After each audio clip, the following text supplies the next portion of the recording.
Hello, and welcome to day 2 of the mini course, Moving Abroad. Hopefully, you have looked through all of the information, and this video is just going to be a supplemental video. It's basically going to be me giving you the examples of what happened when I moved from Portugal, some of the barriers, some of the obstacles, so that maybe the stories can help you prevent some frustration as well as prepare better than maybe I did. So let's get started. This is what we're going to cover today. And if you're wondering, like, what do you mean we're going to cover a mini course? What's going on? And you're finding this video without having signed up for the 5-day newsletter, then the link is below in the description. Just sign up for the newsletter, and every day for 5 days, plus a bonus day, you will get information and 4 subjects that we are working on for that day to prepare yourself to move abroad. So let's get started with the 4 for today. Documents. Oh my goodness. This is going to take you a long time to just kind of collect these documents. So start early. Getting your NIF, your ID. Some people would assume, like in the US, it's called a social security number, but this number of your identification is important to do everything else with. So you have to get it first. After you get your ID or your NIF or your national number, whatever it's called in your country, then the next thing usually is setting up a bank account. And then we also are going to talk about pros and cons of having a car in the new country. If you're enjoying day 1 and day 2, then I would encourage you to sign up for the wait list for my new course. The new course has a lot more resources and so many more subjects that I couldn't put into the mini course. The sign up will be below, and it will just be wonderful for you, more personalized and one-on-one. It's 5 weeks long. You get 2 hours of video conferencing with me to use however you'd like. I can be your resource person. I can be your accountability coach. I can be a helpful person in goal setting, anything that you need. So sign up on the waiting list, and that will let you know when it's available. In the mini course packet, you have a huge list and checklist and spreadsheet that is included in the newsletter. So if you haven't signed up, you want to get that, just the link is in the description below. But here are the main things that you're going to have to think about. Passport, visa, obviously the application form, anything that it asks for. Photos for the visa, it's going to be very specific. Proof of funds in that country's bank. So you're going to need a bank account. Any kind of proof of employment, like a contract or an LLC if you're self-employed, or sometimes your visa will be connected to your work. So that is something that you need to know, the difference between a visa that is a work visa and a residency visa versus just a residency visa. Health insurance before when you're in your home country, during when you haven't had your visa approved, and after when you're in your new country. Accommodations, leases, background investigations, both in your home country, which might involve fingerprinting, and also in the new country, you'll probably have to sign a waiver. Lots of information. It's all for you, all in the packet for you. I cannot stress how important it is to join a Facebook group or be in contact with a group of people or even one person that has done the process moving to the country that you want to move to. I had my application process probably go about 3 months, getting all of the paperwork, and I can tell you that I looked at that application and the list of documents that I needed every single day. Some of the frustration is that the timing of when you have your appointment, how long things are valid for, and if it's going to be expired before you get into your appointment. For example, the FBI background investigation at the time that I applied, the fingerprinting was only good for 3 months. And so I couldn't send that in until 3 months before my appointment. It was difficult for me to get the appointment. I was checking every day. So I couldn't check that off my list until I got the appointment. By getting the appointment, I got an appointment within a month, which meant I had to have then everything kind of rushed. So I ran in, got my fingerprints, and then sent in my FBI investigation, criminal background form.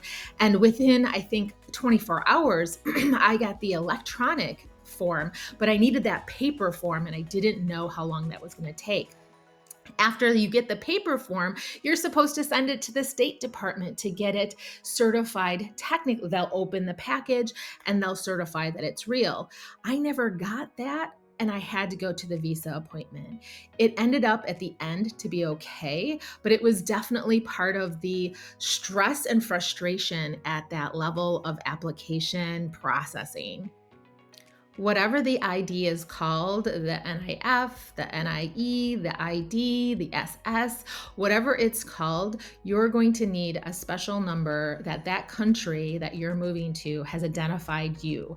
It'll be identification for tax purposes. You'll put it on your lease. You'll need it for your bank account. You'll need it if you have a credit card in that country. So there are 3 ways usually people do it. Either number 1, they get a service. And I think in Portugal, it's like 50 euros. You sign up. It's a good thing if you're still in your home country, because you can get this NIF while you're still at home, and then you can move or travel to the country and open your bank account that way. Or sometimes you can even open your bank account online. So that's one way, a service. Number 2 is you find somebody who's already done it. So whether it's somebody who is a former immigrant or expat, or someone that is the foreign language native speaker, so that they can help you come in to the office.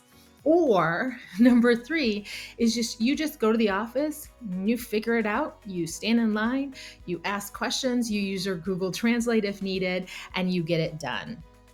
It depends on how familiar you are with the country or the language, or really, honestly, how far you are comfortable with being uncomfortable.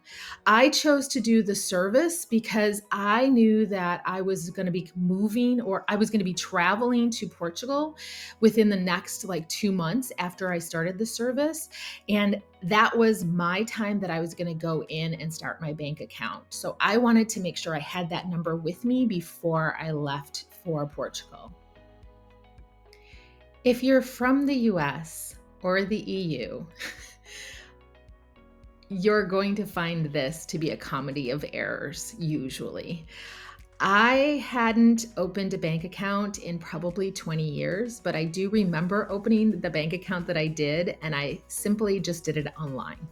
20 years ago, I was able to go online and just sign up for my credit union and go from there. Everything was online.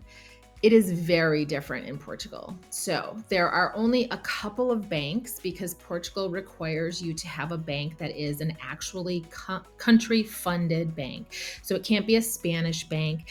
It can be a bank that is international, that has branches, main core headquarter branches in Portugal. So that is an option as well.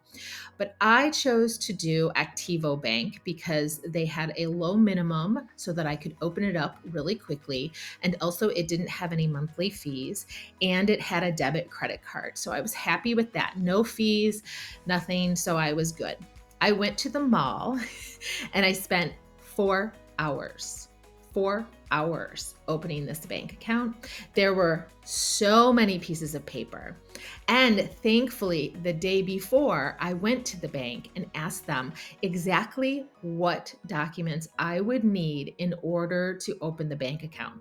I had not thought of some of them, which were kind of surprising to me. They wanted 2 years of IRS funds, the paperwork, including every single page. So if it said 12 out of 20, but the last 8 were translations, they didn't care. They wanted it all. So that day before I went to the bank to open the bank account, I actually spent most of my day gathering information, buying a thumb drive, printing it somewhere, and then having it all ready to go the next day. After 4 hours, I had the bank account. They set me up with the PIN and I was easy and ready to go. But I would suggest that you always apply in person if you're in country. If you have the opportunity to enroll in an account or open an account online, that would be wonderful. There is also always services that will charge you to help you open the bank account, but really it's just a matter of time. And for me, I wanted to ask a lot of questions about this new bank account and how to transfer fees and international transfers, all of that. So I think that it's really important to apply in person. Another culture shock for me in Portugal was the password system that you have to get into your accounts. So for me, I was so shocked. I didn't understand. There were three different passcodes. There was one, and then I had my username and my password to get into my account. So if you have your user and your password, great, you can get into your account. You can have a mobile account, an app, that's wonderful. But if you lose that password and can't remember it, then you have a special ID number. That special ID number happened to be my passport number, and randomly it will ask you like the seventh digit, the third digit, and the sixth digit of that password, of that passport number. I was so confused to what was going on that I never could. Once I lost my password, I couldn't get in, and I had to go back to the bank to like have them explain it to me one more time. So now I have a number that I can easily remember. And then anytime I need to confirm a transfer or a payment, I have to put in the second number, the second digit of that long number, the fifth digit, it's random. And I was just like so confused. Usually, I have never experienced this outside. I've never experienced it in the US. So outside of the US, I have no experience. So that was one of the culture shocks. The other culture shock is the fact that in Portugal, they have something called the MBWay. You can just, it's very equivalent to Venmo. You can just easily switch money over to other people, pay your rent, and you can pay your bills through the ATM. I had never seen this either coming from the US. So a lot of different things that you might have that are added to your banking system that we don't have in the US or you don't have in your home country. All right, I go through a huge list of pros and cons as to why you should have a car or not have a car. Me personally, I have decided not to have a car, but that is because I live in one of the biggest cities in Portugal.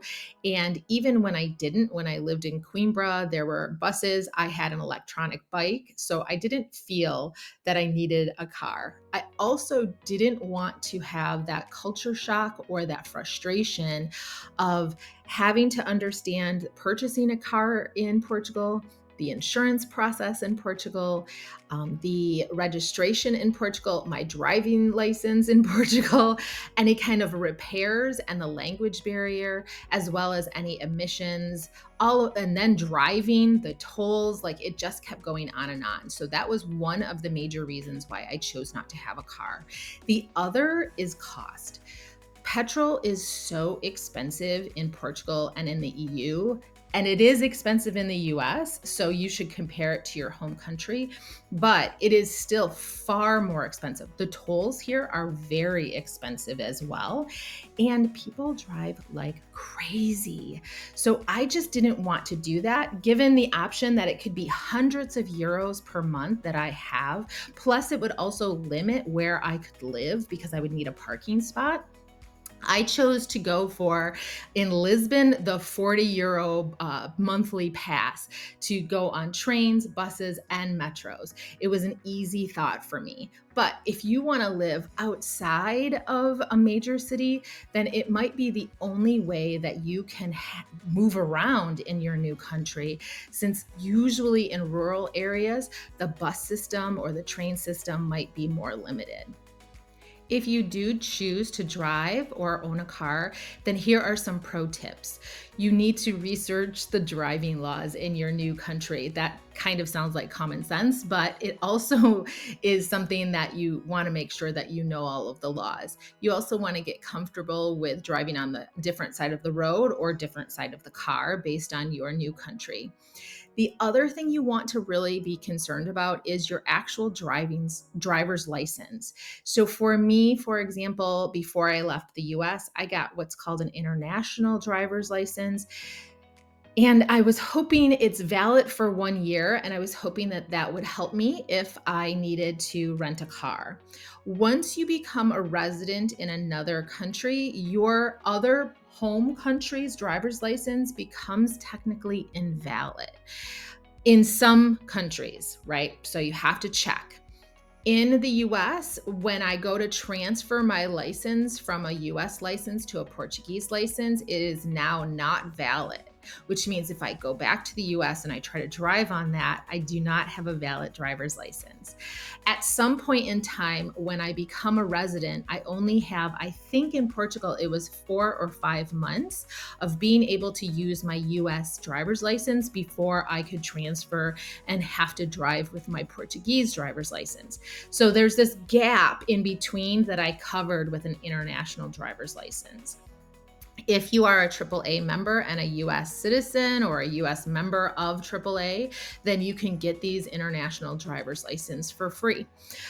There's also other kind of requirements that might not have been in your home country that might be in your new country. For example, in Portugal, for certain ages, in order to get a driver's license, you need a medical exam and you need to be cleared by a doctor before and then supply that requirement into the driver's program and before you can get your driver's license. I know that this is a lot. Congratulations on completing day 2. All of this information is getting you one step closer to moving abroad.